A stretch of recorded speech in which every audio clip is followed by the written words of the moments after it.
नीतीश कुमार और लालू प्रसाद के साथ जिस तरह का राजनीतिक द्वंद्व चलता रहा है, इससे आप इनकार नहीं कर सकते हैं और आप इस बात को बेहतर जानते हैं।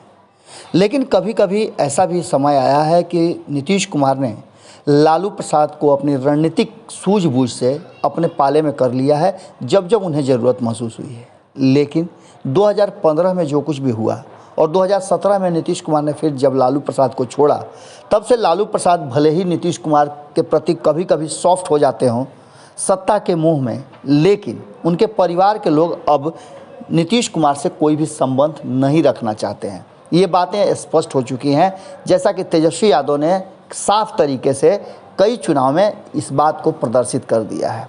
नीतीश कुमार के करीबी लोगों से भी उनकी दूरी लगातार बनी रही है, लेकिन इस उपचुनाव ने बहुत कुछ ऐसा कर दिया है जिसको लेकर के अब एक बात तो साफ नज़र आ रही है कि नीतीश कुमार पर लालू प्रसाद, जो बिहार में जम करके भारी पड़ते थे, अब बिहार में नहीं, पटना में नहीं, बल्कि दिल्ली से रणनीति बनाने की कोशिश में लग गए हैं और इसीलिए वो पटना से दिल्ली की तरफ कूच कर गए हैं। दिल्ली में लालू प्रसाद की रणनीति शुरू हो चुकी है और ये रणनीति कहीं ना कहीं नीतीश कुमार को आने वाले समय में बिहार में किस तरह से टक्कर देगी, इसकी चर्चा भी शुरू हो चुकी है।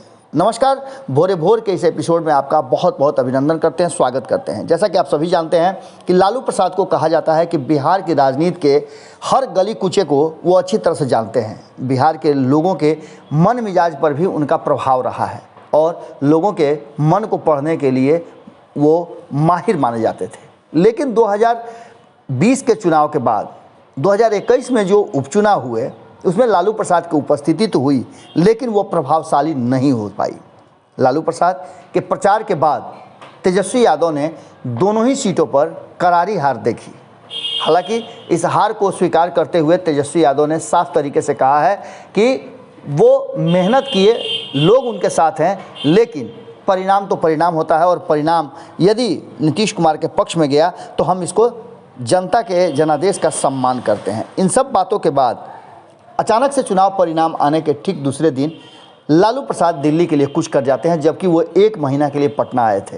कई योजनाएं बनाई थी उन्होंने, यहाँ तक उन्होंने दावा किया था कि इस परिणाम को उनके पक्ष में आने के बाद सत्ता परिवर्तन की भी सुगबुगाहट तेज हो रही है। इन सारी बातों को लेकर के जैसे ही परिणाम आए, लालू प्रसाद ने बहुत कुछ नहीं कहा, लेकिन सीधे वो दिल्ली की तरफ निकल गए और उन्हें इस बात का एहसास हो गया था कि अब उनके लिए पटना में कुछ नहीं बचा है, बल्कि उनको अब दिल्ली की राजनीति करनी होगी और वहाँ जाकर के अब नीतीश कुमार को साधना होगा। इसके लिए कई तरह की बातें सामने आ रही हैं। पहला तो ये कि जो कांग्रेस लगातार उनके साथ चल रही थी, जिसका इशारा कहीं ना कहीं तेज प्रताप यादव ने कहा कि कांग्रेस हमारी बहुत पुरानी एलायंस थी, उनके साथ हमारे संबंधों को ठीक रखना चाहिए था, हमें बैठ करके बात करनी चाहिए थी, इस तरह से एक तरफा फैसला नहीं करना चाहिए था कुछ लोगों के कहने पर।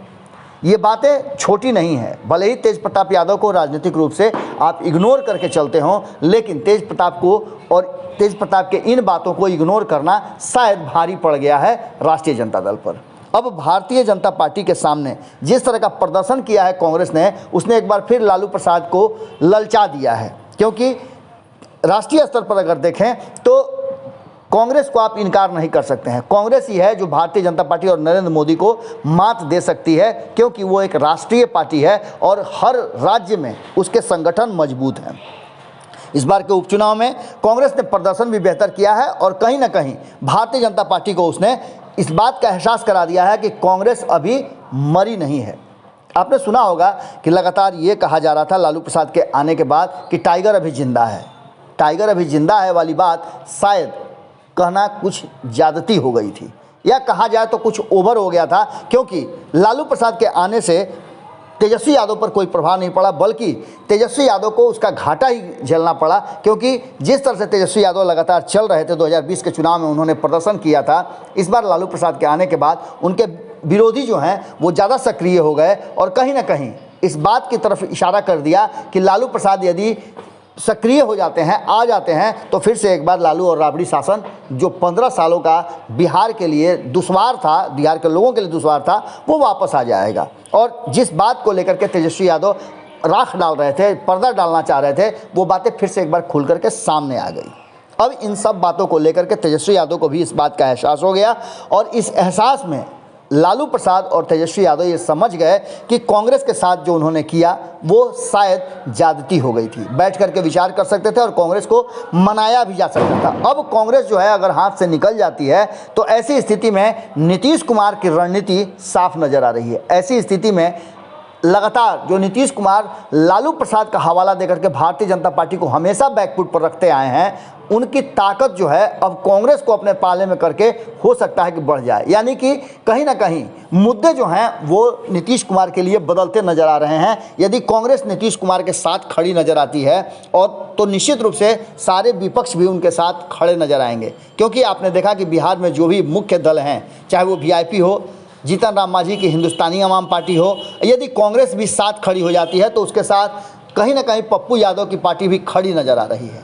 दूसरी तरफ आपने देखा कि किस तरह से सिर्फ एमवाई समीकरण के आधार पर बिहार में आज वर्तमान जो परिस्थिति राजनीतिक बनी है उसमें सत्ता तक पहुंचना शायद मुश्किल होगा। इन सारी बातों को लेकर के लालू प्रसाद इस बात को समझ गए थे और यहाँ पटना में रहते तो उनसे कई बातें कही जाती और कई बातें पूछी जाती। इसलिए तेजस्वी यादव को लेकर के वो सीधे तौर पे पटना से बाहर निकल गए हैं, दिल्ली पहुंच गए हैं और दिल्ली में अब एक योजना बनाएंगे। लालू प्रसाद ने उसके संकेत दे दिए थे। लालू प्रसाद ने साफ कहा था कि कांग्रेस हमारी स्वाभाविक पार्टनर है, उसके साथ हमारे गठबंधन में कोई असर नहीं पड़ेगा। लेकिन कांग्रेस की बिहार शाखा जो है उसने स्पष्ट कर दिया है कि हमारा गठबंधन अब वर्तमान परिस्थिति में तो महागठबंधन से नहीं है और न ही लालू प्रसाद और तेजस्वी यादव की राष्ट्रीय जनता दल हमारी अलायंस पार्टनर है।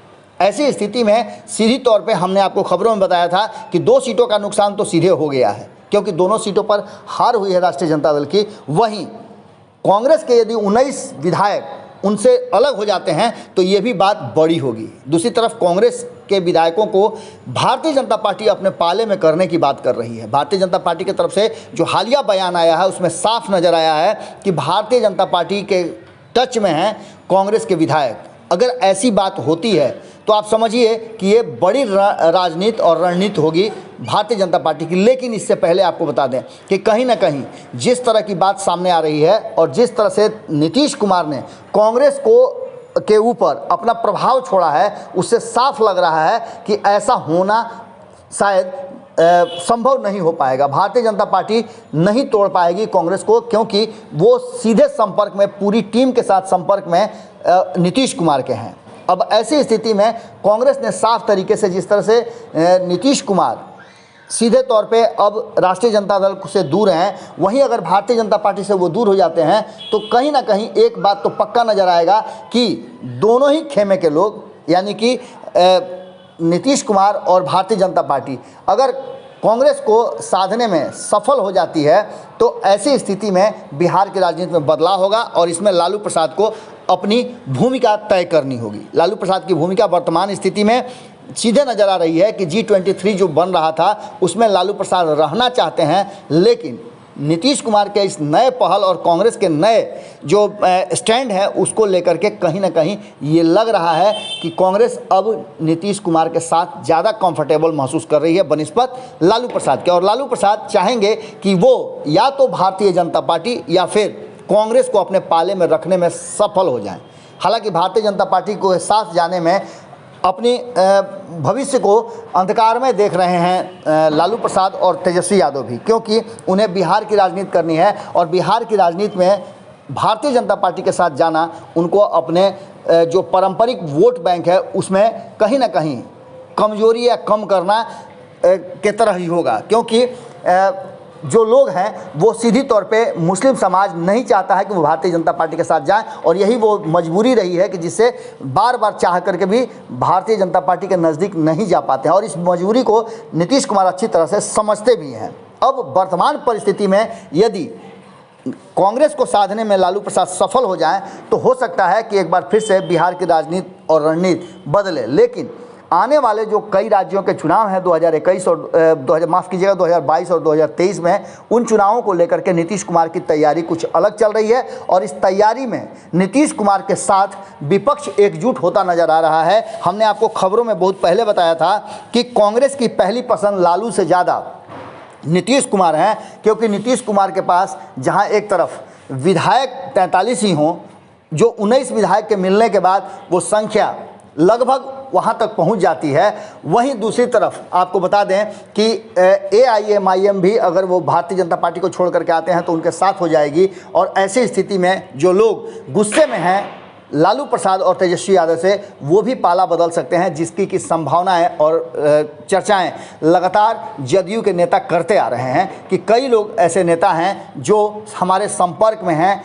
राष्ट्रीय जनता दल के। अब ऐसी बढ़ती हुई परिस्थिति में लालू प्रसाद के लिए अपनी पार्टी, परिवार और बिहार में एक बार फिर से तेजस्वी यादव का जो वर्चस्व है, साख है, उसे बचाने का जंग लड़ना पड़ रहा है और इसके लिए कांग्रेस जरूरी है। ऐसी परिस्थिति में देखने वाली बात यह होगी कि जिस तरह से लालू प्रसाद ने दिल्ली जाने के बाद बिहार की राजनीति पर एक बड़ा प्रहार किया है, सीधे तौर पे उन्होंने नीतीश कुमार और भाजपा दोनों पर हमला किया है और महंगाई, बेरोजगारी के साथ साथ जनता का दिवालिया निकालने वाले, निवाला छीनने वाला बताया है, जहरीली शराब से लोगों की मौत की बात बताई है। इस पर भी कहा है कि नीतीश कुमार एक शब्द भी नहीं कहेंगे क्योंकि उनका पोल खुल जाएगा। शराबबंदी नीतीश कुमार की सबसे बड़ी दुर्भाग्यशाली जो फैसला था वो था, क्योंकि इससे बिहार का राजस्व तो नुकसान हो ही रहा है, लोगों की जान भी जा रही है और करप्शन बहुत ज़्यादा बढ़ गया है, कालाबाजारी ज़बरदस्त बढ़ गई है और इन सब बातों को रोकने में कहीं ना कहीं नीतीश कुमार असफल हैं, क्योंकि उन्हीं के लोग शराब का काला कारोबार कर रहे हैं। इन सारी बातों को लेकर के नीतीश कुमार पर हमला